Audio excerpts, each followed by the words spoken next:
லூக்கா சுவிசேஷகம் அதனுடைய 5ஆம் அதிகாரம். லூக்கா சுவிசேஷகம் 5ஆம் அதிகாரம் 5வது வசனம். லூக்கா சுவிசேஷகம் 5ஆம் அதிகாரம் 5வது வசனத்தை நாம் வாசிக்க கேட்கலாம். அதற்கு சீமோன், ஐயரே, ராம் முழுவதும் நாங்கள் பிரயாசப்பட்டும் ஒன்றும் அகப்படவில்லை. ஆகிலும் உம்முடைய வார்த்தையின்படியே வலையில் போடுகிறேன் என்றான். ஆமென். இங்க என்ன சொல்லப்படுகிறது? அதற்கு சீமோன், ஐயரே, இல்ல போதகரே, ராம் முழுவதும் நாங்கள் பிரயாசப்பட்டும் ஒன்றும் அகப்படலை.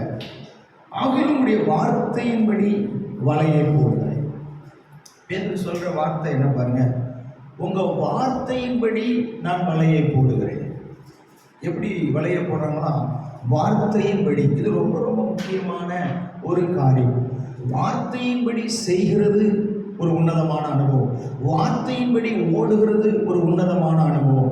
வார்த்தையின்படி வலையை போடுகிறது ஒரு பெரிய பெரிய ஒரு காரியம். அன்பானவர்களே, இங்கு சீமோன் பேதுரு சொல்லுகிற ஒரு காரியம், உங்க வார்த்தையின்படியே வலையை போடுகிறேன். அப்படியானால் சீமோன் பேதுரு இதற்கு முன்னால எப்படிப்பட்ட ஒரு நிலைமையில் இருந்தார் நமக்கு நல்லா தெரியும். இந்த சம்பவங்கள் என்ன அப்படின்னு சொல்லி. ஆனால் தேவன் நம்மோடு கூட பேசுவாராக. நல்ல கவனமாக கேளுங்க. அதனுடைய 5ஆம் அதிகாரம் 2வது வசனத்திலிருந்து வாசிக்க கேட்கலாம். லூக்கா சுவிசேஷகம் 5ஆம் அதிகாரம் 2வது வசனத்தை வாசிக்க கேட்கலாம். அப்பொழுது கடற்கரையிலே இரண்டு படகுகளை கண்டார். மீன்பிடிக்கிறவர்கள் அவைகளை விட்டிறக்கி வலையை அலசிக் கொண்டிருந்தார்கள். அப்பொழுது அந்த படகுகளில் ஒன்றில் ஏறினார். அது சீமோனுடையதாய் இருந்தது. அது கரையிலிருந்து சற்று தள்ளும்படி அவனை கேட்டுக்கொண்டு அந்த படவில் உட்கார்ந்து ஜனங்களுக்கு போதகம் பண்ணினார். நல்ல கவனமா கேளுங்க. இங்க பேதுரு அவர் கடற்கரையிலே வளர்ந்தவர், கடற்கரையிலே பிறந்தவர், கடற்கரையை குறித்து அவர் எல்லாவற்றையும் தெளிவாய் அறிந்த ஒரு மனிதன். அவர் இரவு நேரத்தில் போய் மீன் பிடிக்கிறாங்க. எங்க மீன் வரும், எங்க மீன் வராது அப்படிங்கிறது நல்லா தெரியும். நல்ல கவனமா கேளுங்க. இரவு நேரத்தில் போய் மீன் பிடிக்கும் பொழுது நல்லா நம்ம மீனெல்லாம் என்ன செய்யுமா, மேலே வருமா. அப்போ மீன் பிடிக்கிறது சுலபமான காரியம். மீன் பிடிக்கிறவங்களாம் இரவு நேரத்தில் என்ன செய்வாங்க, அதிகமாக மீன் பிடிப்பாங்க. அப்போ இங்க பேதுரு அதே காரியத்தை செய்கிறார். இரவு முழுவதும் மீன் பிடிக்கிறார். ஆனால் மீன் பிடிக்கும் பொழுது அங்க ஒரு மீனும் வரவில்லை. பாருங்க, ஒரு காரியமும் ஆதாயம் இல்லை. அன்றைக்கு பிரதானமான தொழில் எதுவாக இருந்தது என்றால் விவசாயமாக இருந்தது. அன்றைக்கு பிரதானமான தொழில் மீன் பிடிக்கிற தொழிலாக இருந்தது. அன்றைக்கு பிரதானமான தொழில் ஆடு மாடு மேய்க்கிறது தான் பிரதானமான தொழில். நல்ல கவனமா கேளுங்க. அதிலிருந்து தான் வருமானம் வரும். ஒன்று விவசாயத்தின் மூலமாக வரும், ஒன்று ஆடு மாடுகளை வளர்ப்பதினாலே நமக்கு வரும், இல்ல கடற்கரையின் மூலமாக நமக்கு வருமானம் அன்றைக்கு மனிதர்களுக்கு வந்தது. இதுதான் ஒரு மிக ஒரு முக்கியத்துவம் வாய்ந்ததாக இருந்தது. ஆனால் இங்கு பேதுருவும் என்ன செய்கிறான், அவன் மீன் பிடிக்கிறவனாக இருந்தபடினால் கடலுக்குள்ள இரவு முழுவதும் பிரயாசப்படுகிறான். ஆனால் பிரயாசப்பட்டும் இரவு முழுவதும் பிரயாசப்பட்டும் ஒன்னும் என்ன செய்யல, அகப்படல. ஒண்ணுமே வரல, ஒண்ணுமே இல்லை. அப்படின்னா ரொம்ப கஷ்டப்பட்டேன், காலையிலிருந்து சாயந்தரம் வரைக்கும் கஷ்டப்பட்டேன். ஆனா என் கையில பெட்ரோல் எக்ஸ்பென்சிவ் கூட எனக்கு பணம் வரல. என் கூட ஒருத்தரை கூட்டிட்டு போனேங்க, அவங்க கையில ஒரு 100 ரூபாய் கொடுத்து அனுப்புறது கூட ஒருத்தர் வரலன்னு சொன்னா அவங்க எப்படி இருப்பாங்க? உண்மையிலேயே ஒரு சோர்ந்து போன ஒரு நிலைமையில இருப்பாங்க, மனம் தளர்ந்து போன ஒரு நிலைமையில இருப்பாங்க. இவ்வளவு பிரயாசப்பட்டோம், இவ்வளவு கஷ்டப்பட்டோம், ரொம்ப ஹார்ட் ஒர்க் பண்ணோம், ஆனா ஒண்ணுமே நமக்கு கிடைக்கலையே அப்படின்னு சொல்லும் பொழுது உண்மையிலேயே ஒரு சோர்வு அவங்களை என்ன செய்யும், மூடி இருக்கும். அன்பான கிறிஸ்துவுக்குள் பிரியமானவர்களே, ஆனால் இந்த சோர்வுக்கு மத்தியிலையும் நல்ல கவனமா கேளுங்க. சோர்வுக்கு மத்தியிலையும் அங்க என்ன நடக்குதுன்னு சொன்னா 3வது வசனம் பாருங்க. அப்பொழுது அந்த படகுகளில் ஒன்றில் ஏறினார். இயேசு படகுகளில் ஒன்றில் ஏறாரு. அது சீமோனுடையதா இருந்தது. அது கரையிலிருந்து சற்று தள்ளும்படி அவனை கேட்டுக்கொண்டு அந்த படகுல உட்கார்ந்து ஜனங்களுக்கு போதகம் பண்ணுகிறார். இவரே சோர்ந்து போய் உட்கார்ந்துட்டு இருக்கிறார். வருமானம் ஒண்ணுமே இல்லை, ஒரு காரியமும் இல்லை. ஆனா கொஞ்சம் போட்ட கொஞ்சம் தள்ளுப்பா, உன் போட்ல உட்காந்து நான் ஜனங்களுக்கு 2 வார்த்தையை நான் பிரசங்கம் பண்றேன் அப்படின்னு சொன்னா இவரே சோர்வா இருக்கிறார். யாராவது வந்து இப்படி சோர்வான நேரத்துல இப்ப கொஞ்சம் உங்க வீட்டை எனக்கு கொடுங்களேன், இல்ல கொஞ்சம் ஒரு பிரேயர் மீட்டிங் நடத்துறதுக்கு இடம் கொடுக்கலன்னா யாராவது இடம் கொடுப்பாங்களான்னா கண்டிப்பா இடம் கொடுக்கவே மாட்டாங்க. நானே சோர்ந்து போயிருக்கிறேன், எனக்கே நான் லாபங்கள் ஒண்ணுமே இல்லை, எனக்கே வருமானம் ஒண்ணுமே இல்லை, என்னுடைய வாழ்க்கையிலேயே ஒரு தோல்வியுற்ற ஒரு நிலைமையில் இருக்கிறேன், பாப்பா அவன் வேலையை பார்த்துட்டு போ அப்படின்னு சொல்லி நம்மளை எரிச்சலோட சிலர் பேசுவாங்க. சிலர் சோர்ந்து போய் இல்லை இதெல்லாம் கொடுக்க முடியாதுன்னு சொல்லுவாங்க. ஆனால் தன்னுடைய நாள் முழுவதும் பிரயாசப்பட்டான், வருமானம் ஒன்றுமே இல்லை. வருமானம் ஒன்றுமே இல்லாவிட்டாலும் ஒன்றுமில்லாத சமயத்தில் தன்னுடைய போட்டில இயேசு நின்று பிரசங்கம் பண்ணுவதற்கு பேதுரு இடம் கொடுத்தான். ஆமென். அன்பு கிறிஸ்துவுக்குள் பிரியமானவர்களே, இயேசு எப்போ அற்புதம் செய்வார்? இயேசு யாருக்கு அற்புதம் செய்வார்? நல்ல கவனமா கேளுங்க. இயேசுவுக்கு இடம் கொடுக்கும் பொழுதுதான் இயேசு அற்புதங்களை செய்ய முடியும். நல்ல கவனமா என்ன கேளுங்க. அப்பா, நீங்க ஒவ்வொருவரும் இரவு முழுவதும் பிரயாசப்பட்டீங்க, உங்களுக்கு லாபம் இல்லை, எல்லாமே நஷ்டமா தான் இருக்கு. இது இயேசுவுக்கு தெரியுமா? இயேசுவுக்கு நல்லாவே தெரியும். ஆனால் இயேசுவுக்கு நல்லாவே தெரிந்திருந்தாலும் இயேசு சொல்லுகிறான், உன் போட்டை கொஞ்சம் கொடு, நான் உன் போட்ல உட்கார்ந்து கொஞ்ச நேரம் நான் பிரசங்கம் பண்ண போறேன், ஜனங்களுக்கு நான் என்னுடைய வார்த்தையை சொல்ல போறேன். ஆனால் பேதுரு இந்த சோர்வுக்கு மத்தியிலையும், இந்த பற்றாக்குறைகளுக்கு மத்தியிலையும், இந்த தடுமாற்றத்துக்கு மத்தியிலையும் பேதுரு போட்ல இயேசு பிரசங்கம் பண்ணுவதற்கு இடம் கொடுக்கிறார். அன்பான கர்த்தருடைய ஜனமே, நாம எந்த சூழ்நிலையிலையும் இயேசுவுக்கு இடம் கொடுக்கிறவர்களாக இருக்க வேண்டும்.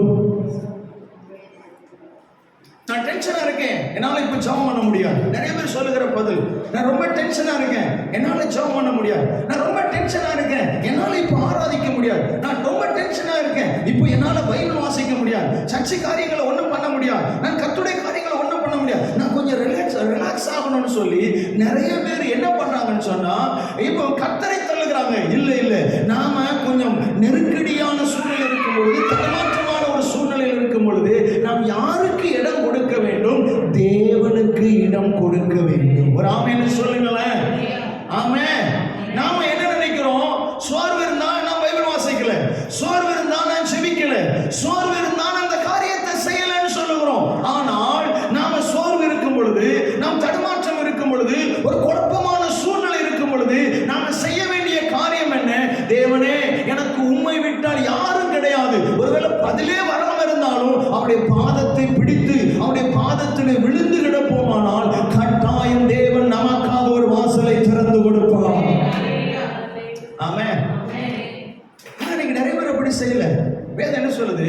ஆண்டவரே, உமது வேதம் எனது மனமகிழ்ச்சி, உமது வேதம் என் மனமகிழ்ச்சியா இராதிருந்தால் நான் துக்கத்தில் என்ன செய்திருப்பேன்? அழிந்து போயிருப்பேன் அல்லது அமிழ்ந்து போயிருப்பேன். நல்லா கவனமா கேளுங்க. ஆனா நாம சொல்லுகிற காரியம், நான் ரொம்ப சோர்வா இருக்கிறேன், இப்போ என்ன பத்தி ஜெபத்தை பத்தி பேசாதீங்க, இப்போ நான் ரொம்ப சோர்வா இருக்கிறேன், நான் இப்போ என்ன பத்தி பைபிள் வாசிக்கிறத பத்தி பேசாதீங்கன்னு சொல்லி நம்ம பல நேரங்களிலே இதையெல்லாம் நாம புறக்கணிக்கிறோம். அன்பானவர்களே, புறக்கணிக்காதிருங்கள். ஆமென். வேதம் நமது மனமகிழ்ச்சி. நீங்க துக்கத்தோடு வேத புத்தகத்தை எடுத்து நீங்க வாசிங்கன்னா தேவன் நம்முடைய வாழ்க்கையில அற்புதங்களை செய்வார், அற்புதங்களை செய்வார். ஒரு நடந்த சம்பவத்தை நான் உங்களுக்கு சொல்ல விரும்புகிறேன். ஒரு முறை ஒரு ஹில்ஸ் ஏரியாவில் ஒருத்தர் வந்து பைக் ஓட்டிட்டு போனார். அவர் போயிட்டு இருக்கும் பொழுது ரொம்ப மரங்கள், அப்போ ரொம்ப இருட்டா இருக்கும். இது கொடைக்கானல் பகுதியில் நடந்த ஒரு சம்பவம். அப்போ ரொம்ப இருட்டா இருந்துச்சு, இருட்டாக போகுது. ஏன்னா அங்கே 5 மணி ஆனாலே மரங்கள் இருக்கிறதுனால சீக்கிரமா என்ன செஞ்சிடும்? இருட்டி. அப்போ அவர் பைக்கில் போறார். அப்போ அவங்க வீட்டுக்கு பக்கத்தில் இருந்த ஒரு நபர், நல்ல கவனமா கேளுங்க, அவர் நடந்து போயிட்டு இருக்கிறார். நடந்து போனவரை இவர் என்ன செஞ்சார்? ஸ்டாப் பண்ணி, நானும் வீட்டுக்கு தான் போறேன் வாங்கன்னு சொல்லி அவர் ஏத்துறாரு. ஆனா நடந்து போனவர் ட்ரிங்க்ஸ் சாப்பிட்டு இருந்தார், இல்லையா? ஆல்கஹால் சாப்பிட்டு இருந்தார். ஆனா பின்னால உட்கார்ந்துருக்கிறார். இவர் கொஞ்ச தூரம் மேல வேகமா போய் ரொம்ப வேகமா போயிட்டு இருக்கிறார்.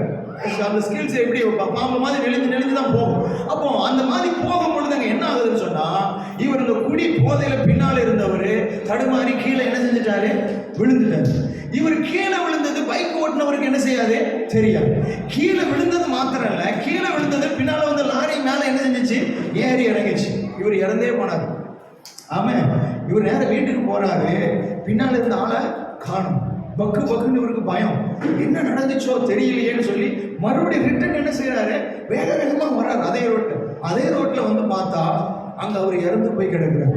இவருக்கு என்ன செய்யணும்னே தெரியல, ஒரே பயம். போலீஸ் என்கொயரின்னு வந்துச்சுன்னா இது பெரிய தலைவலி பிடிச்சதே, என்ன பண்ணணும் அவருக்கு ஒண்ணுமே புரியல. ஆனா இவர் லிஃப்ட் தான் கொடுத்தாரு. வீட்டுக்கு போறார். நைட்டெல்லாம் தூக்கம் வரல, என்ன செய்யணும் தெரியல. ஒரே மைண்ட்ல ஒரே டென்ஷன், பயங்கர டென்ஷன். ஐயா இதுக்கு முன்னால ஜாப் பண்ணுங்க நம்ம கிட்ட போய் சொன்னோம், ஆனா ஒழுங்கா ஜாப் பண்ண மாட்டாங்க, சர்ச்சைக்கு வருவாங்க. ஐயா நல்ல ஒரு இன்வால்மெண்டோட ஒரு ஈடுபாட்டோட நீங்க இருங்கன்னு சொன்னோம். ஆனால் அந்த ஈடுபாட்டை அவர்களால் என்ன செய்ய முடியல, காண்பிக்க முடியல. ஆனா இப்போ அவங்க எப்படி இருக்கிறாங்க, டென்ஷனா இருக்கிறாங்க. மன நிம்மதி போச்சு, தூக்கம் போச்சு, எல்லாமே போச்சு. தன் மனைவி கிட்ட சொன்னாங்க, நான் அவருக்கு லிஃப்ட் தான் கொடுத்தேன், அவர் போதையில இருந்தார், அவர் தடுமாறி கீழே விழுந்திருக்கிறார்.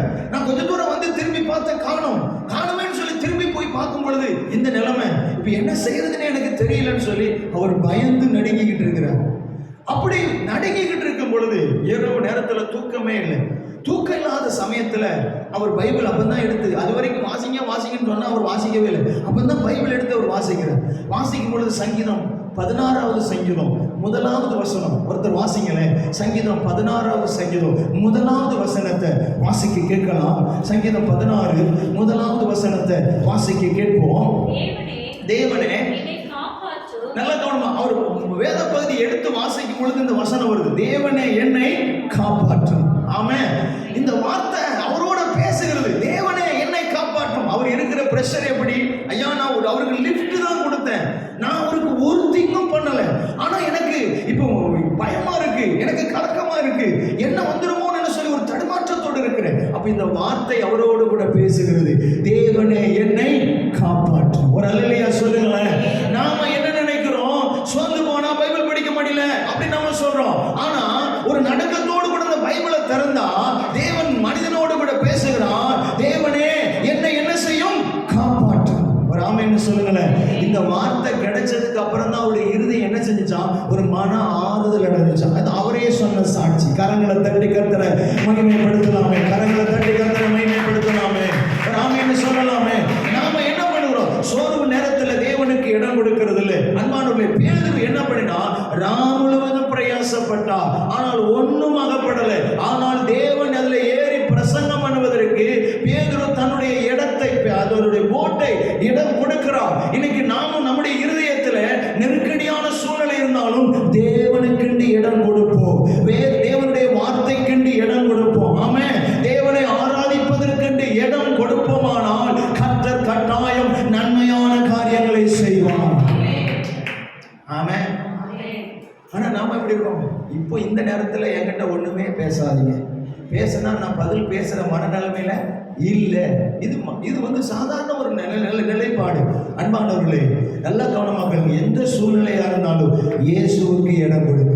ஒண்ணுமே முடியலையா, தேவ சமூகத்தில் எனக்கு முடியலையாங்கிறதையாவது தேவனுக்கு என்ன செய்யுங்க, சொல்லுங்க. எனக்கு சோத்திரம் சொல்ல முடியல, எனக்கு என்ன சொல்லணும்னு தெரியல. அன்பானவர்களே, ஒண்ணுமே வார்த்தையே இல்லையா, கண்ணு மூடிட்டு இயேசுவே எனக்கு இறங்கும் என்று சொல்லுங்க. தேவன் கட்டாயமா இறங்கி நமக்கு அற்புதங்களை செய்வார். முடியாத ஒரு சூழ்நிலையிலே பேதுரு தன் போட்டிலே சோர்ந்து போன சமயத்தில் இடம் கொடுத்தான். இடம் கொடுத்து அங்கே அடுத்து என்ன நடக்க பாருங்க, அவன் போதகம் பண்ணுவதற்கு முதலாவது இடம் கொடுத்தான்.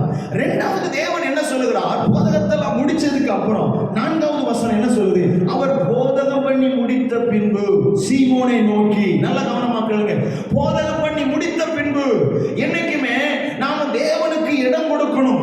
இடம் கொடுத்ததுக்கு அப்புறம் தான் என்ன வரும்னா நன்மைகள் வரும். ஒரு நல்ல அறிந்து கொள்ளணும், ஒரு சீக்கிரட் ரகசியத்தை அறிந்து கொள்ளணும். தேவனுக்கு இடம் கொடுத்ததற்கு பின்புதான் தேவன் நமக்கு நன்மையானவைகளை செய்வார். எத்தனை பேர் விசுவாசிக்கிறீங்க? ஒரு அல்லேலூயா சொல்லுங்களேன். போதகம் பண்ணி முடிந்த பின்பு சீமோனை நோக்கி ஆழத்திலே தள்ளி கொண்டு போய் மீன் பிடிக்கும்படி உங்கள் வலைகளை போடுங்கள். ஆமென்.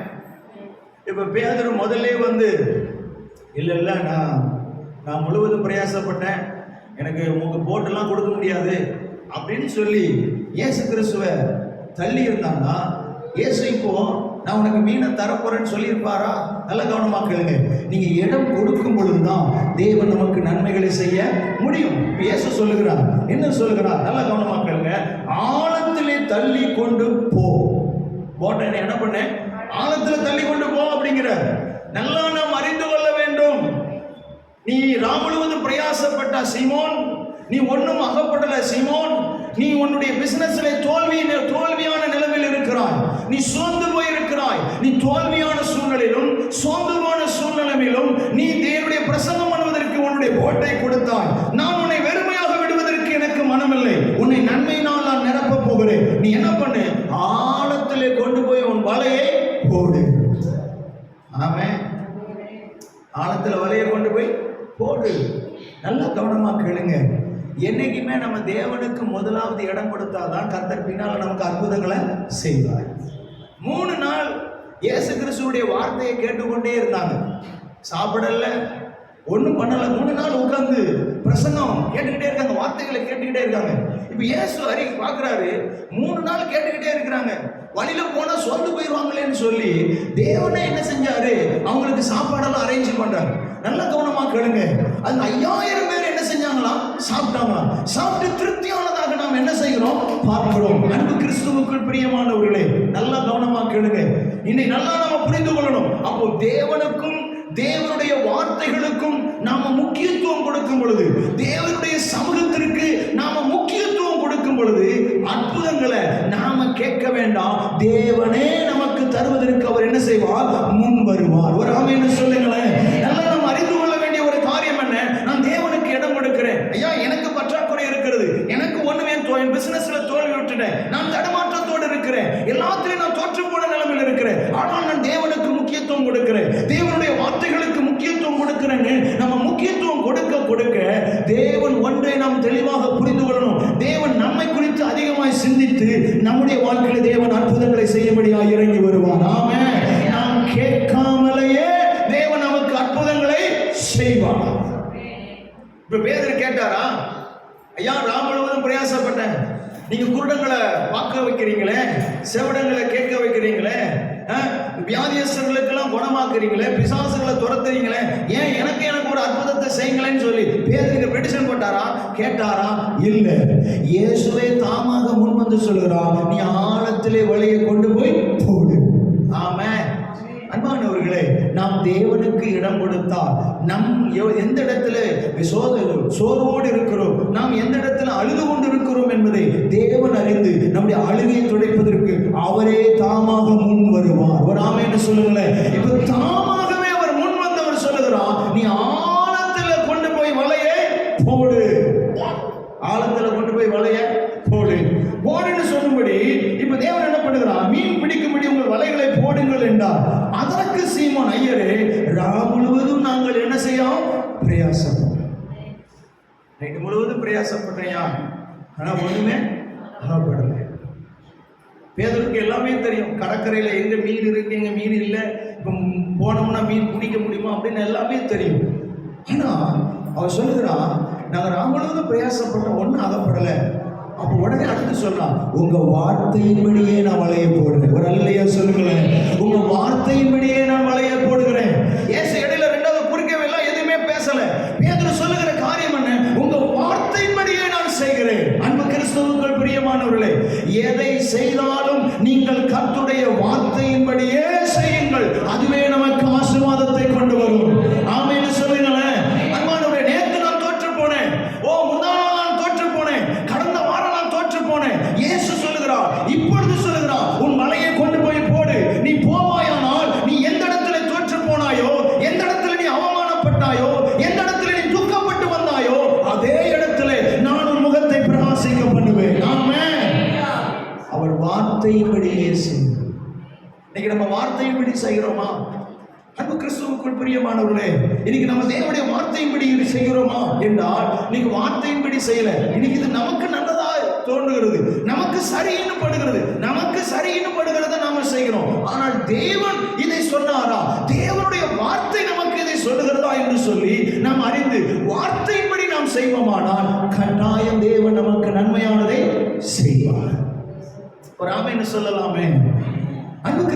பிரியமானவர்களே, இஸ்ரவேல் ஜனங்களுக்கு தேவன் ஒரு இன்ஸ்ட்ரக்ஷன் கொடுக்கிறார். என்ன கொடுக்கிறார்? உபாகமத்தின் புஸ்தகம் அதனுடைய 2ஆம் அதிகாரம் 2வது வசனத்தை வாசிக்க கேட்கலாம். உபாகமத்தின் புஸ்தகம் அதனுடைய 2ஆம் அதிகாரம் 2வது வசனத்தை வாசிங்க. 5வது வசனத்தை வாசிக்க பார்க்கலாம். வேகமா வாசிக்கலாம். உபாகமம் 2ஆம் அதிகாரம் அதனுடைய 2வது வசனம் 5வது வசனத்தை வாசிக்க கேட்போம். அப்பொழுது கர்த்தர் என்னை நோக்கி, அவர்களோடே போர் செய்ய வேண்டாம், அவர்கள் தேசத்திலே ஒரு அடி நீளமும் உங்களுக்கு கொடே. மேல உள்ள வசனம் வாசிங்க. 1வது வசனம். கர்த்தர் எனக்கு சொல்லியபடி, கர்த்தர் எனக்கு சொல்லியபடி நாம் திரும்பி சிவந்த சமுத்திரத்துக்கு போகிற வழியாய் வனாந்திரத்துக்கு பிரயாணம் பண்ணி அநேக நாள் சேயீர் நாட்டில். 1வது வசனம் 2ஆம் அதிகாரம் 1வது வசனம் வாசிக்கிறீங்களா? ஆமென். நான் வாசிக்கலாம். 3வது வசனம் வாசிங்க. நீங்கள் இந்த மலைநாட்டை சுற்றி திரிந்தது போதும். வடக்கே திரும்ப. நல்ல கவனமா கேளுங்க. இயேசு மோசேக்கு என்ன சொல்லுகிறார்? நீங்க சுத்தி சுத்தி போனது போதும்பா, நீங்க இப்ப எங்க போங்கன்னா வடக்க போங்க, நார்த்து போங்க. நீங்க போக வேண்டிய திசை என்ன? நார்த்தை நோக்கி போங்க, இந்த திசையை நோக்கி போங்கன்னு சொல்லி டைரக்ஷனை தேவன் திருப்பி விடுகிறார். நல்லா நாம் அறிந்து கொள்ளணும். இதுவரையில நீங்க சுத்தி சுத்தி வந்தீங்க, இதுவரையில நீங்க எங்கெங்கேயோ போனீங்க. இப்போ நான் உங்களுக்கு ஒரு டைரக்ஷன் கொடுக்கிறேன். நீங்க நார்த்து சைடு போங்க, வடக்கை நோக்கி நீங்க போங்க. நீங்க இப்படி போகும் பொழுது சேயீர் மலை தேசத்தார் ஏதோமியர்கள் இருப்பாங்க. நீங்க அங்க போனீங்கன்னா நான் மற்ற தேசத்துல உங்களுக்கு தேசத்தை சுதந்திரமாக கொடுப்பேன். ஆனால் சேயீர் மலை தேசத்துல ஏதோமிய மக்களிடத்துல அவங்களுடைய நிலத்துல ஒரு அடி கூட நான் உங்களுக்கு கொடுக்க போவதில்லை. நீங்க அங்க போகும் பொழுது என்ன செய்யுங்க? டீ குடிச்சா கூட காசு கொடுத்து டீ என்ன செய்யுங்க? கொடுங்க. ஆமென். தேவன் இன்ஸ்ட்ரக்ஷன் கொடுக்கிறார் பாருங்க. வடக்கு பக்கமா போங்க, அங்க ஏதோமியர்கள் இருப்பாங்க. அவங்க லேண்ட நான் ஒண்ணும் உங்களுக்கு நான் தரப்போறது கிடையாது. நீங்க அங்க தண்ணி குடிச்சாலோ அல்லது டீ குடிச்சாலோ 10 ரூபாய் காசு கொடுத்து டீ வாங்கி என்ன செய்யுங்க? கொடுங்க. அப்ப நல்லா கவனமா கேளுங்க. தேவன் எந்த அளவுக்கு இன்ஸ்ட்ரக்ஷன் கொடுக்கிறார், எந்த அளவுக்கு தேவன் கைட் பண்ணுகிறார். இதை செய்யுங்கள், இந்த திசையை நோக்கி போங்கள், இந்த பக்கத்துல இவர்கள் வருவார்கள், அவர்களிடத்துல நீங்க காசு கொடுத்து சாப்பிடுங்க, காசு கொடுத்து எல்லாவற்றையும் செய்யுங்க என்று சொல்லுகிறார். நல்லா கவனமாய் கேளுங்க. அவருடைய வார்த்தையின்படியே நமக்கு செய்வோமானால் நாம் ஒரு நாளும் வெட்கப்பட்டு போவது இல்லை. ஆமென். ஒரு நாளும் வெட்கப்பட்டு போவதில்லை. நீங்க நிறைய நேரங்கள் அவருடைய வார்த்தையின்படி செய்யாமல் நம்ம போகிறது நிமித்தமாக பல நேரங்களில் நாம் வெட்கப்படுகிறோம், பல நேரங்களில் நாம் துக்கப்பட்டு கொண்டிருக்கிறோம். அன்பானவர்களே, நீங்க பல நேரங்களில் நம்ம துக்கப்பட்டு காணப்படுகிறோம். என்னவென்று சொல்லி வேகமா பார்க்கலாம். யோசுவாவின் புஸ்தகம், வேகமாக திருப்பிக் கொள்ளுங்க. யோசுவாவின் புஸ்தகம் அதனுடைய 5ஆம் அதிகாரம், யோசுவாவின் புஸ்தகம் 5ஆம் அதிகாரம் 1வது வசனத்தை வாசிக்க கேட்கலாம். யோசுவா 5ஆம் அதிகாரம் அதனுடைய 1வது வசனத்தை வாசிக்க கேட்கலாம். இஸ்ரவேல் புத்திரர் கர்த்தர் யோர்தானின் தண்ணீரை அவர்களுக்கு முன்பாக வற்றி போக பண்ணினதை யோர்தானுக்கு மேல் கரையில் குடியிருந்த எமோரியரின் சகல ராஜாக்களும் சமுத்திரத்தருகே குடியிருந்த கானானியரின் சகல ராஜாக்களும் கேட்டது முதற்கொண்டு அவர்கள் இருதயம் கரைந்து இஸ்ரவேல் புத்திரருக்கு முன்பாக சோர்ந்து போனார்கள். நல்ல கவனமாய் கேளுங்க. நீங்க என்ன சொல்லப்படுகிறது? யோர்தான் நதியில எப்படி போகணும்? நீங்க இப்படி போனீங்கன்னா நான் யோர்தானை 2ஆ பிரிப்பேன் போ அப்படின்னு சொல்லி யோசுவா கிட்ட சொல்றார். யோசுவா கிட்ட தேவன் என்ன சொன்னாரோ சொன்னபடியே யோசுவா செய்யும் பொழுது யோர்தான் 2ஆக என்ன செய்கிறது? பிரிகிறது. இது பிரிஞ்ச உடனே சுத்தி இருக்கக்கூடிய கானானிய ராஜாக்கள், அங்க இருக்கக்கூடிய மக்களின் இருதயங்கள் எல்லாம் என்ன செய்யலாம்? கரைந்து போகலாம். இந்த தேவனுக்கு முன்பாக நம்மளால் நிற்க முடியாது. நல்லா பாருங்க, அது ஒரு வார்த்தை வருது கீழே 5ஆம் அதிகாரம் கீழே பாருங்க. அவர்கள் இருதயம் கரைந்து, நல்ல கவனமா கேளுங்க. அவர்கள் இருதயம் என்ன செய்கிறது? கரைந்து போகிறது. ஐயோ, இவ்வளவு பெரிய அற்புதங்களை அவர் செய்கிறார், யோர்தான் நதியை 2ஆக பிரிக்கிறார், ஐயோ இவர்களுக்கு முன்பாக எப்படி நிற்க முடியும் என்று சொல்லி ராஜாக்களுடைய இருதயம் என்ன செய்கிறதா? கரைந்து போகிறதா. எப்போ தேவன் சொன்ன வார்த்தையின்படி செய்யும் பொழுது நம்முடைய எதிராளிகளுடைய இருதயம் என்ன செய்கிறது? தேவனை குறித்து பயந்து இருதயம் கரைந்து போகிறது. எப்போ தேவனுடைய வார்த்தைகளை கேட்காம போனாங்களோ அப்போ என்ன நடக்கு? வேகமா வாசிக்கலாம். யோசுவாவின் புஸ்தகம் 7ஆம் அதிகாரம் 5வது வசனத்தை வாசிக்கலாம். யோசுவா 7ஆம் அதிகாரம் 5வது வசனத்தை வேகமா வாசிக்க கேட்போம். ஆயின் மனுஷர் ஏறக்குறைய 36 பேரை வெட்டி போட்டார்கள். பட்டண வாசலில் வெளி துவங்கி இவ்வாறு மட்டும் அவர்களை துரத்தி இரத்தத்திலே அவர்களை வெட்டினார்கள். ஜனங்களின் இருதயம் கரைந்து தண்ணீராய் போயிற்று. நல்ல கவனமா கேளுங்க. 5ஆம் அதிகாரம் 1வது வசனம் சொல்லுகிறது, இஸ்ரவேல் ஜனங்களை கண்டு, இஸ்ரவேல் ஜனங்களுடைய தேவத்தை கண்டு அங்க இருக்கிற ராஜாக்களுடைய இருதயங்கள் கரைந்து போனது. ஆனால் 7ஆம் அதிகாரம் 5வது வசனம் சொல்லுகிறது, அங்கே 5ஆம் அதிகாரத்திலே தேவனுடைய வார்த்தைகளுக்கு கீழ்ப்படிந்தார்கள். கீழ்ப்படிந்தது நிமித்தம் சுத்தி இருக்கிறவருடைய இருதயம் கரைந்து போனது, பயந்து நடுங்குகிறது. ஆனால் இங்க 7ஆம் அதிகாரத்திலே வரும் பொழுது இஸ்ரவேல் ஜனங்கள் என்ன செய்கிறார்கள்? தேவனுடைய வார்த்தைகளை கீழ்ப்படியாமல் போகிறார்கள். கீழ்ப்படியாமல் போனதுனாலே இங்க இஸ்ரவேல் ஜனங்களுடைய இருதயம் என்ன செய்கிறது? கரைந்து போகிறது. ஆமென். நாம் தேவனுடைய வார்த்தையின்படி நிற்போமானால் நம் மனம் எப்படி இருக்கும்? திடமனமாயிருக்கும், தைரியம் கொண்டவர்களாய் இருப்போம். எப்போ நம்ம தேவனுடைய வார்த்தையை விட்டு விலகுகிறோமோ அப்போ நம்முடைய இருதயம் என்ன செய்ய ஆரம்பிக்கிறோம்? கலங்க ஆரம்பிக்கிறோம். அன்பு கிறிஸ்துவுக்குள் பிரியமானவர்களே, அதைத்தான் யோசுவா 5ஆம் அதிகாரம் 1வது வசனத்திலையும் யோசுவா 7ஆம் அதிகாரம் 5வது வசனத்திலையும் நம்ம பார்க்கிறோம். அன்றைக்கு இஸ்ரவேல் ஜனங்களையும் இஸ்ரவேல் ஜனங்களுக்கு பின்னால் இருக்கிற தேவத்தை கண்டு சுத்தி இருக்கிற ராஜாக்களுடைய இருதயங்கள் எல்லாம் கண்டு கலங்கினது, கரைந்து போனது. ஆனால் 7ஆம் அதிகாரத்திலே வரும் பொழுது தேவனுடைய வார்த்தையை மீறினபடினால், தேவனுடைய வார்த்தையின்படி செய்யாமல் போனதினாலே அங்கு இஸ்ரவேல் ஜனங்களுடைய இருதயம் கரைந்து போகிறது. அம்மா, இன்னைக்கு நம்முடைய இருதயம் கலங்குகிறதா? நம்முடைய இருதயம் கலக்கத்தோடு கூட காணப்படுகிறதா? நம்முடைய இருதயம் தடுமாற்றத்தோடு கூட காணப்படுகிறதா? தேவன் சொல்லுகிற காரியம் என்ன? நீங்கள் என் வார்த்தையை விட்டு வெளியே போகிறீர்கள். என் வார்த்தையை விட்டு நீங்கள் வெளியே போகிறதுனாலே உங்க இருதயம் கலக்கம் அடைகிறது, உங்கள் இருதயம் தடுமாறுகிறது, உங்கள் இருதயம் பலனற்ற ஒரு சூழ்நிலைக்கு போகிறது. அன்பான கிறிஸ்துவுக்குள் பிரியமானவர்களே, நம்முடைய இருதயம் திடனற்ற நிலைமையிலே இல்லாமல் ஒருவேளை குழப்பமான சூழ்நிலைக்கு தள்ளப்படுகிறதா? கலக்கமான சூழ்நிலைக்கு தள்ளப்படுகிறதா? நாம் செய்ய வேண்டிய முதல் காரியம், தகப்பனே, நான் உடைய வார்த்தையை விட்டு வெளியே போய்விட்டேன், நான் என்ன செய்ய நீர் விருப்பமாய் இருக்கிறேன், உங்க வார்த்தையை நீங்க எனக்கு சொல்லுங்க என்று சொல்லி தேவ பாதத்தில் நாம் அமர்ந்திருப்போமானால் நம்முடைய தோல்வி ஜெயமாய் மாறும். கரங்களை தட்டி கர்த்தரை மகிமைப்படுத்தலாம். ஆமென். அப்ப தேவன் எப்படிதான் டைரக்ஷன் பண்ணுகிறார்? நீ வடக்கு பக்கமாய் போ, நீ அங்கே போனால் காசு கொடுத்து டீ குடி என்று சொல்லுகிறார். இன்னொரு பக்கம் போனா நீ யோர்தானுக்கு போ, நீ போய் நான் உனக்கு அற்புதங்களை செய்வேன். தேவன் சொன்ன வார்த்தையின்படியே கடந்து போகும் பொழுது நம்மை கண்டு எதிரிகள் கலங்குகிறார்கள், நம்மை கண்டு சுத்தி இருக்கக்கூடிய பலசாலிகள் பயப்படுகிறார்கள், அவர்கள் இருதயமெல்லாம் கரைந்து போகிறது. எப்போ தேவனுடைய வார்த்தைகளை மீறுகிறோமோ அப்போ நம்ம இருதயம் என்ன செய்யுமா? கலங்கும். ஆமென். நம்ம வீட்டில் இருக்கும் பொழுது நம்ம இருதயம் கலங்குதா? நம்ம பிசினஸ்ல இருக்கும் பொழுது நம்ம இருதயம் கலங்குகிறதா? ஏன்னு எனக்கு தெரியலையே, ஏன் எனக்கு புரியலையே, ஏன் என் இருதயம் இப்படி கலங்குதுன்னு எனக்கு தெரியலையே, ஏன் இருதயம் ஏன் இப்படி கரைஞ்சு போகிறதுன்னு, பனிக்கட்டி போல கரைஞ்சு போகிறது எனக்கு தெரியல, ஒரு குழப்பமான சூழ்நிலையை நான் சந்திக்கிறேனே, ஏன் எனக்கு தெரியல, நான் தப்பு பண்ண மாதிரி எனக்கு தெரியல, ஆனா என் இருதயம் கலங்குகிறது, என் இருதயம் சோர்ந்து போகிறது, ஏன் எனக்கு தெரியல.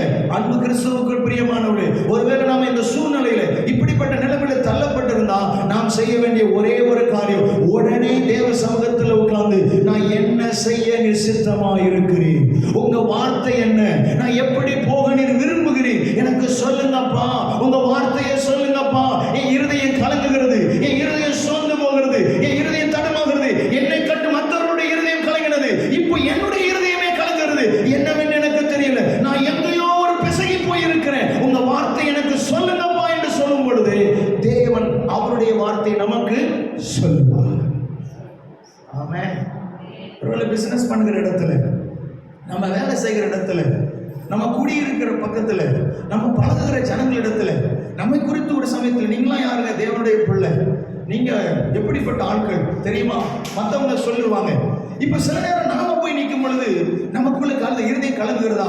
நாம உடனே செய்ய வேண்டும், தேவனுடைய வார்த்தைக்கு என்ன செய்யணும்? கீழ்ப்படியணும். பேதுரு என்ன செய்கிறான்? நான் உம்முடைய வார்த்தையின்படி நான் வலையை போடுகிறேன். ஒரு ஆமென் சொல்லுங்களேன். அவர் அல்லையே சொல்லலாமே. நம்ம செய்ய வேண்டியது, நான் உங்க வார்த்தையின்படியே செய்வோம்ப்பா, நான் உங்க வார்த்தையின்படியே செய்வேன், உங்க வார்த்தையின்படியே நான் செய்வேன். அவருடைய வார்த்தையின்படியே நாம் செய்வோமானால் நம்முடைய தோல்வி ஜெயமாக மாறும். அவர் ஆமென் சொல்லலாமே. வேகமாக வாசிக்கலாம், நல்ல கவனமாக கேளுங்க. லூக்கா சுவிசேஷம் அதனுடைய 5ஆம் அதிகாரம், வேகமாக திருப்பி கொள்ளும். லூக்கா சுவிசேஷம் 5ஆம் அதிகாரம் அதனுடைய 6வது வசனத்தை வேகமாக வாசிக்கலாம். அந்தபடியே சொன்னபடியே அவர்கள் செய்து அவர்கள் வலை கிழிந்து போகத்தக்கதாய். நல்ல கவனமாய் கேளுங்க. சோர்ந்து போன சமயத்திலே போட்ல இடம் கொடுத்தான். இரண்டாவது அவருடைய வார்த்தையின்படி செய்தான். அவருடைய நிலைமை எப்படி பாருங்க. முதல்ல நான் என் சொந்த அனுபவத்துல நின்ன, சொந்த சிந்தனையில நின்ன.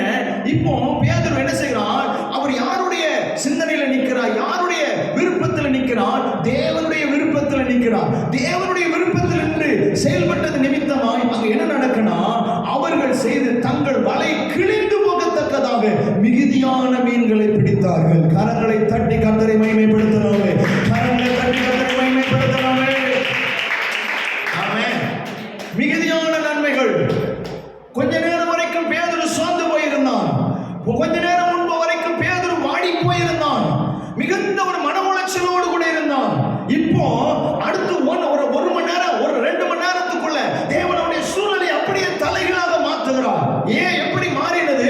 அவர் வார்த்தையின்படி செய்ய முன் வந்த பொழுது, அவருடைய வார்த்தையின்படி செய்ய கீழ்ப்படிய முன் வந்த பொழுது வலை கிழியத்தக்கதாக தேவன் எந்த இடத்துல அவன் தோற்று போனானோ அதே இடத்துல தேவன் மீன்களை கொடுக்கிறார். ஒரு ஆமென் சொல்லுங்களேன். அன்பானவர்களே, பல நேரங்களில் நம்ம சோர்ந்து போயிருக்கிறோம். பல நேரங்களில் தடுமாறி இருக்கிறோம். நாம ஏன் தோற்று போனோம்னு சில நேரங்களில் சிந்திக்காமலே இருக்கிறோம். நாம இன்னைக்கு ஒரு தீர்மானம் எடுக்கணும். உங்க வார்த்தையின்படியே நான் எல்லாம் செய்வேன்பா, உங்க வார்த்தையின்படியே நான் எல்லாம் செய்வேன்பா. அப்படி செஞ்சு பாருங்க. நாம் எதிர்பார்ப்பதற்கு மேலாக, நாம் சிந்திப்பதற்கு மேலாக தேவன் பெரிய பெரிய அற்புதங்களை செய்வார். ஒரு அல்லேலூயா சொல்லுங்களேன். பெரிய பெரிய அற்புதங்களை செய்வார். சரி, வேகமாக வாசித்து முடிக்கலாம். நல்ல கவனமா கேளுங்க. 7வது வசனம் என்ன சொல்லுது? அப்பொழுது வாசிக்கலாம். 7. அப்பொழுது மற்ற படவில் இருந்த கூட்டாளிகள் வந்து தங்களுக்கு உதவி செய்யும்படி சைகை காட்டினார்கள். அவர்கள் வந்து ஆமென். நல்ல கவனமா கேளுங்க. இப்ப பேதுருவும் ஆசீர்வதிக்கப்படுகிறான். பேதுருவினால மற்றவர்களும் என்ன செய்கிறார்கள்? ஆசீர்வதிக்கப்படுகிறார். இப்ப நாமளும் ஆசீர்வதிக்கப்பட்டு மற்றவர்களுக்கு நாம எப்படி மாறுகிறோம்? ஆசீர்வாதமாக மாறணும். நல்லா நாம் அறிந்து கொள்ளணும். பேதுரு ஒரு சமயத்திலே அவன் தோற்று போய்விட்டான். ஒரு சமயத்திலே அவன் சோர்ந்து போய்விட்டான்.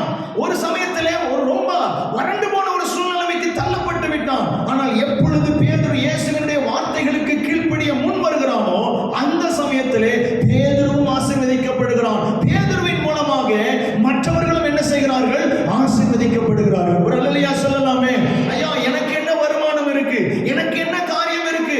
நான் எப்படி மற்றவங்களுக்கு கொடுக்க முடியும்? என் நிலைமை அப்படியா இருக்கு, என் நிலைமையே பரிதாபமாக இருக்கிறதே அப்படின்னு நம்ம எண்ணிக்கொண்டிருக்கிறோம். நாம வார்த்தையின்படி செய்ய முன் வரும் பொழுது, தேவனுடைய வார்த்தைகளுக்கு முக்கியத்துவம் கொடுத்து கீழ்ப்படிய முன் வரும் பொழுது, நல்லா கவனமா கேளுங்க, நம்மை ஆசீர்வதிப்பார். நாம் மற்றவர்களுக்கு எப்படி இருப்போம்? ஆசீர்வாதமாக இருப்போம். ஒரு ஆமென் சொல்லலாமே.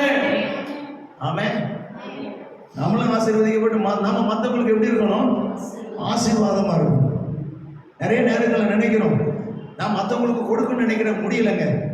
எனக்கு விருப்பம் இருக்கு, ஆனா கொடுக்க முடியல. நீங்க வார்த்தையின்படி செய்யுங்க, நாமளும் ஆசீர்வதிக்கப்படுவோம். நம் மூலியமாய் மற்றவர்களும் ஆசீர்வதிக்கப்படுவார்கள். தேவன் சொன்ன காரியம் என்ன? ஆபிரகாமே, நான் உன்னை ஆசீர்வதிக்கிறேன், நீ மற்றவர்களுக்கு எப்படி இருப்பாய்? ஆசீர்வாதமாய் இருப்பாய். இன்னைக்கு தேவன் நமக்கு சொல்லுகிற வாக்குத்தத்தம் என்ன? நான் உங்களை ஆசீர்வதிக்கிறேன், நீங்கள் மற்றவர்களுக்கு எப்படி இருப்பீர்கள்? ஆசீர்வாதமாய் இருப்பீர்கள். இவன் போட்டு நிறைஞ்சி கூட்ட போட்டு அவங்க போட்டு என்ன செஞ்சான்? நிரம்பி வழிந்தது. ஒரு ஆமென் சொல்லுங்களேன். அப்ப நம்ம கூட இருக்கிறவங்க எல்லாம் எப்படி இருப்பாங்க? திருப்தியோடு இருப்பார்கள். ஆமென். நம்ம கூட இருக்கிறவங்க எப்படி இருப்பாங்க? திருப்தியோட இருப்பாங்க. சிலருக்கு எவ்வளவுதான் செஞ்சாலும் திருப்தியே வராது. எவ்வளவுதான் செஞ்சாலும் அவங்களுக்கு என்ன வராது? திருப்தியே வராது. அப்படி திருப்தி இல்லைன்னு சொன்னா என்ன ஆகுது தெரியுமா? வேகமா ஒரு வசனத்தை வாசிக்கலாம். வேகமா உபாகமத்தின் புஸ்தகம் 28ஆம் அதிகாரம். உபாகமத்தின் புஸ்தகம் 28ஆம் அதிகாரம். வேகமாக 28, 47, 48ஆவது வசனத்தை வாசிக்கலாம். உபாகமம் 28ஆம் அதிகாரம் 47, 48ஆவது வசனத்தை வாசிக்கலாம். சகலமும் பரிபூரணமாய் இருக்கையில் மனமகிழ்ச்சியோடும் களிப்போடும் பாருங்க, சகலமும் பரிபூர்ணமா இருக்கா. ஆனா நம்ம எப்படி தேவனை சேவிக்கணும்? சந்தோஷமா தேவனை சேவிக்கணும். அப்ப கூட நமக்கு என்ன இல்லை? திருப்தியே இல்லை. அப்படி திருப்தி இல்லைன்னு சொன்னா 48 என்ன சொல்லுது? சகலமும் குறைவுபட்டு என்ன செய்யுமா? சகலமும் எல்லா விதத்துல நம்ம குறைவுபட்டு போய்விடுவோம். அப்போ தேவன் நமக்கு தந்தவைகளில நம்ம எப்படி இருக்கணும்? சந்தோஷமா இருக்கணும். ஒரு அல்லேலூயா சொல்லுங்களேன். ஆமென். அல்லேலூயா. நல்லா நாம் அறியணும் அன்பானவர்களே, தேவன் நம்மை ஆசீர்வதிக்கிறார், நம்ம மூலமாய் மற்றவர்களை ஆசீர்வதிக்கிறார். இப்போ மற்றவர்களும் திருப்தியாக இருக்கிறாங்க. ஆனா சிலர் எந்த சூழ்நிலையிலும் திருப்தியான மாதிரி காட்டிக்கிட மாட்டாங்க. அப்படி இருந்தா அவங்களுக்கு சகலமும் குறைவுபடும். நல்லா கவனமாய் கேளுங்க. அப்ப தேவன் நம்மளை எப்படி மாற்றி வைத்திருக்கிறார் என்றால் மற்றவர்களுக்கு ஆசீர்வாதமாய் மாற்றி வைத்திருக்கிறார். ஒரு ஆமென் சொல்லுங்களேன். பேதுரு இதுவரையிலும் அவருடைய நிலைமை எப்படி இருந்தது? பரிதாபமான ஒரு சூழ்நிலை இருந்தது. பெட்ரோல் போடுவதற்கு வழி இல்லாத ஒரு சூழ்நிலை. கூட கூட்டிட்டு போனவங்களுக்கு ஒரு அவனுடைய சாப்பாட்டுக்கு கொடுப்பதற்கு வழி இல்லாத ஒரு சூழ்நிலை. ஆனால் இயேசுவினுடைய வார்த்தையின்படி செய்ய முன் வந்த பொழுது பேதுருவும் ஆசீர்வதிக்கப்பட்டான். பேதுருவோடு கூட இருந்த மற்றவர்களும் என்ன செய்தார்கள்? ஆசீர்வதிக்கப்படுகிறார்கள். ஒரு அல்லேலூயா சொல்லுங்களேன். அப்ப நாமளும் ஆசீர்வதிக்கப்படுவோம். நம் மூலமாய் மற்றவர்களும் என்ன செய்வார்கள்? நன்மையை பெற்றுக் கொள்வார்கள். ஆமென். கீழே வேகமா வாசிச்சு நம்ம முடிக்க போகிறோம். 8வது வசனத்தை வாசிக்கலாம். 8வது வசனத்தை வாசிக்கலாம். ஆமென். 5 லூக்கா 5ஆம் அதிகாரம் 8வது வசனம். சீமோன் பேதுரு அதை கண்டு இயேசுவின் பாதத்தில் விழுந்து, நல்லா கவனமா கேளுங்க, இயேசுவின் பாதத்தில் விழுந்து, ஆண்டவரே நான் பாவியான மனுஷன், நீர் என்னை விட்டு போக வேண்டும் என்று. நல்ல கவனமா கேளுங்க. உடனே ஒன்று சொல்ல, நானும் ஆசீர்வதிக்கப்பட்டேயா, என் கூட இருந்தவங்களும் ஆசீர்வதிக்கப்பட்டாங்கன்னு சொன்ன உடனே யார் பாதத்திலே விழுகிறான்? இயேசுவின் பாதத்திலே விழுகிறான். நிறைய பேர் என்ன செய்வாங்கன்னா, நான் ஆசீர்வதிக்கப்பட்டுட்டேன், என் கூட இருக்கிறவங்க நல்லா இருக்கிறாங்க, சரி பாய் பாய் அப்புறம் வரலாம், ஓகே அப்படின்னு சொல்லிட்டு போயிடுவாங்க. அப்படி இல்லை. இது நடந்த உடனே பேதுரு என்ன செய்யலாம்? இயேசுவினுடைய பாதத்திலே விழுந்தான். அம்மா, நம்ம தேவனுடைய பாதத்தில் அமர்ந்திருக்கணும், ஜெபத்தில் அமர்ந்திருக்கணும். அவன் தேவ பாதத்தில் நம்ம அமர்ந்திருந்தால்தான் அது நமக்கு நன்மையாக முடியும். நல்ல கவனமா கேளுங்க. அடுத்து என்ன சொல்லப்படுகிறது? அவன் சொல்லுகிறான், நான் பாவியான மனுஷன், நீர் என்னை விட்டு போக வேண்டும். இயேசு அவனையும் ஆசீர்வதிச்சிருக்காரு, அவன் கூட இருந்தவனையும் ஆசீர்வதிச்சிருக்காரு. அப்ப என்ன சொல்லணும்? ரொம்ப ரொம்ப நன்றி, ரொம்ப ரொம்ப நன்றி, இதுதான் நாங்க சொல்லணும். ஆனா அங்க என்ன சொல்லுகிறான்னா, நான் பாவியான மனிதன், நான் பாவியான மனிதன். அப்போ ஒரு அற்புதம் கூட அவனை எதுக்கு நேராய் கொண்டு போகிறது என்றால் மனம் திரும்புதலுக்கு ஏதுவாய் கொண்டு போகிறது. ஆமென். ஒரு மனம் மாற்றத்துக்கு ஏதுவாய் கொண்டு போகிறது. அன்பு கிறிஸ்துவுக்குள் பிரியமானவர்களே, அப்போ பேதுரு அவன் எண்ணின காரியம், நான் பாவியான மனிதன், நீரோ எப்படிப்பட்டவர்? பரிசுத்தம் உள்ள தேவன். அன்பு கிறிஸ்துவுக்குள் பிரியமானவர்களே, இயேசு எதை செய்தாலும் அவர் எப்படி மாற்ற விரும்புகிறார்? நான் பரிசுத்த, ஆகையால் நீங்களும் எப்படி மாறுங்கள்? பரிசுத்தமாய் மாறுங்கள். அவரை போல ஒவ்வொருவரை மாற்றத்தான் இயேசு என்ன செய்கிறார்? விரும்புகிறார். ஆமென். அப்ப பேதுரு எப்படிப்பட்ட ஒரு நிலைமையிலே அவர் இருக்கிறார் என்றால், நான் பாவியான மனிதன், ஆண்டவரே நீர் என்னை விட்டு விலகி போய்விடும். ஆனால் இயேசு அப்படி விட்டுட்டு போவதற்கு வரல. நான் பரிசுத்தனாக இருக்கிறது போல நீயும் பரிசுத்தமாய் மாறணும், நான் பூரணராக இருக்கிறது போல நீங்களும் பூரணராக மாறணும். அப்ப தம்மை போல நாம் ஒவ்வொருவரையும் மாற்றுவதற்காகவே இயேசு இந்த பூமிக்கு வந்தார். கரங்களை தட்டி கர்த்தரை மகிமைப்படுத்தலாமே, கரங்களை தட்டி கர்த்தரை மகிமைப்படுத்தலாமே. அன்பான கிறிஸ்துவுக்குள் பிரியமானது, நல்லா கவனமா கேளுங்க. அப்புறம் பேதுருடைய வாழ்க்கையை என்ன செய்தது? மாறிவிட்டது. இன்னைக்கு நம்ம வாழ்க்கையை மாற்றுவதற்காக இயேசு இங்க வந்திருக்கிறார். நீங்க ஒருவேளை சோர்ந்து போய் வந்திருக்கீங்களா? தடுமாற்றத்தோட வந்திருக்கீங்களா? வெறும் ட்ரையா வந்திருக்கீங்களா? இப்ப தேவனுக்கு நீங்க இடம் கொடுங்க, தேவனுக்கு இடம் கொடுங்க. ஒருவனின் சத்தத்தை கேட்டு கதவை திறந்தால் நான் அவனிடத்தில் என்ன செய்வேன்?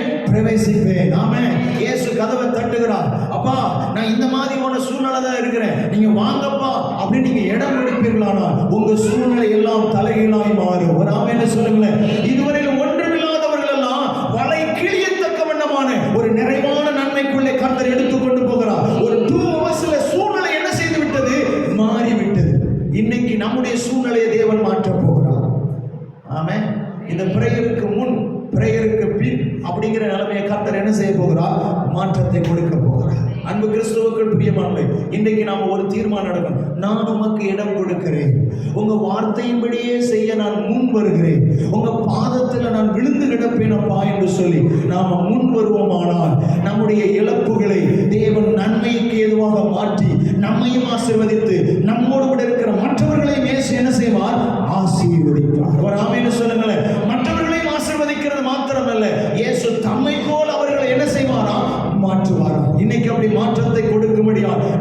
மத்தியிலே வந்திருக்கிறார். அன்பான கிறிஸ்துவுக்குள் பிரியமானவர்களே, நாம் மாறுவதற்கு ஆயத்தமாக இருக்கிறோமா? நாம் இயேசுவுக்கு இடம் கொடுக்க ஆயத்தமாக இருக்கிறோமா? அவருடைய வளைய வார்த்தையின்படி செய்வதற்கு ஆயத்தமாக இருக்கிறோமா? அவருடைய பாதத்தில் விழுந்து கிடக்க ஆயத்தமாக இருக்கிறோமா? நாம் அப்படி வருவோமானால் நாம் மற்றவர்களுக்கு ஆசீர்வாதமாக இருப்போம். நாம் வருவோமானால் அன்பானவர்களே, நாம் இயேசுவை போல மாறுவோம். ஒரு ஆமென் சொல்லலாமே. அப்படி மாற விரும்புகிறவர்கள் எல்லாரும் எழுந்து நின்று நாம் ஜெபம் பண்ணலாமே. எல்லாரும் எழுந்து நின்று ஜெபம் பண்ணலாமே. கர்த்தர் இன்னைக்கு நமக்குள்ளே மாற்றங்களை கொடுக்க வந்திருக்கிறார். தேவன் நமக்குள்ளே இன்னைக்கு திருப்பங்களை கொடுக்க வந்து கொண்டிருக்கிறார். இந்த வார்த்தையை கேட்டுக் கொண்டிருக்கிற அன்பு கர்த்தருடைய ஜனமே, இன்னைக்கு உங்கள் வாழ்க்கையிலே மாற்றங்களை கொடுக்க இயேசு வந்திருக்கிறார். இன்னைக்கு உங்கள் வாழ்க்கையிலே மாற்றத்தை கொடுக்க இயேசு வந்திருக்கிறார். ஆமென். சொந்து போயிருக்கிறோமா? துக்கத்தோடு இருக்கிறோமா? தடுமாற்றத்தோடு இருக்கிறோமா? புலம்பிக் கொண்டிருக்கிறோமா? வியாகுலத்தோடு இருக்கிறோமா? தோல்வியோடு இருக்கிறோமா? கண்களெல்லாம் சோர்ந்து போயிருக்கிறதா? இரவெல்லாம் தூக்கம் இல்லாமல் தடுமாறிக் கொண்டிருக்கிறோமா? இயேசுவுக்கு இடம் கொடுங்கள். எல்லா ரெண்டு கைகளை உயர்த்தி சொல்லுமா, இயேசுவே, என் இருதயத்திலே நான் உமக்கு இடம் கொடுக்கிறேன். ஓ, என் குடும்பத்துக்குள்ளே நான் உமக்கு இடம் கொடுக்கிறேன். இதுவரையில் என்னுடைய சொந்த காரியத்தின்படி நான் செய்ய ஆரம்பித்தேன் அப்பா. இனிமேல் நான் அப்படி செய்ய மாட்டேன். உங்க வார்த்தையின்படியே நான் செய்வேன். உங்க வார்த்தையின்படியே நான் செய்வேன். உங்க வார்த்தையின்படியே நான் செய்வேன். உங்க வார்த்தையின்படியே நான் செய்வேன். உங்க வார்த்தையின்படியே நான் செய்வேன். ஓ ஹalleluya. ஓ ஹalleluya. சொல்லுங்களேன், நான் உங்க வார்த்தையின்படியே செய்ய விரும்புகிறேன் அப்பா. நான் உமக்கு இடம் கொடுக்க விரும்புகிறேன் அப்பா. இயேசு இப்பொழுது அற்புதங்களை செய்ய போகிறார். இயேசு கிறிஸ்துவின் நாமத்தினாலே யார் யார் இந்த ஜெபத்திலே ஆண்டவரே பாரத்தோடு ஜெபம் பண்ணி கொண்டிருக்கிறார்களோ, ஆண்டவரே, இதுவரையில் நான் சுய விருப்பத்தின்படி செஞ்சு விட்டேன் அப்பா. இனிமேல் நான் அப்படி செய்ய மாட்டேன். உங்க விருப்பப்படியே செய்வேன். உங்க விருப்பப்படியே செய்வேன் என்று, உங்க வார்த்தையின்படியே செய்வேன் என்று யார் யார் ஒப்புக் கொடுக்கிறார்களோ அவருடைய வாழ்க்கையிலே இப்பொழுது நன்மைகள் உண்டாகட்டும் ஐயா. இயேசு கிறிஸ்துவின் நாமத்தினால் அற்புதங்கள் நடப்பதாக, அற்புதங்கள் நடப்பதாக, அதிசயங்கள் நடப்பதாக, விடுதலை உண்டாவதாக, மாற்றங்கள் உண்டாவதாக, திருப்பங்கள் உண்டாவதாக. எந்த இடத்துல நாம் துக்கப்பட்டோமோ, எந்த இடத்துல நாம் அவமானப்பட்டோமோ, எந்த இடத்துல நாம் வெட்கத்தோடு கூட திரும்பினோமோ, அதே இடத்துல தேவன் நம் தலையை உயர பண்ண போகிறார். ஓ ஹalleluya. இயேசு கிறிஸ்துவின் நாமத்தினாலே விசுவாசத்தோடு இந்த இடத்துல ஜெபம் பண்ணுகிற ஒவ்வொருத்தருடைய வாழ்க்கையிலும் அற்புதங்கள் நடக்கட்டும் ஐயா. இயேசு கிறிஸ்துவின் நாமத்தினாலே அற்புதங்கள் நடக்கட்டும். அற்புதங்கள் நடக்கட்டும். நன்மைகள் நடக்கட்டும் தகப்பனே. ஓ ஹalleluya. நாங்களும் ஆசீர்வதிக்கப்பட்டு நாங்கள் மற்றவர்களுக்கு ஆசீர்வாதமாய் இருக்கும்படியாக தேவன் ஒவ்வொருவரையும் மாற்றுவீராக. ஒவ்வொருவரையும் மாற்றுவீராக தகப்பனே. அடையாளங்களாய் மாற்றுவீராக. ஓ, மற்றவர்களுக்கு அடையாளமாய் மாற்றுவீராக. தேவன் அற்புதங்களை செய்யுங்கப்பா. உம்மை போல பரிசுத்தம் கொண்டவர்களாக, உம்மை போல பூரண சற்குணம் கொண்டவர்களாக ஜெபத்திலே கலந்து கொண்ட ஒவ்வொருவரையும் தேவன் மாற்றுவீராக. ஒவ்வொருவரையும் தேவன் மாற்றுவீராக. ஆசீர்வதிக்கும்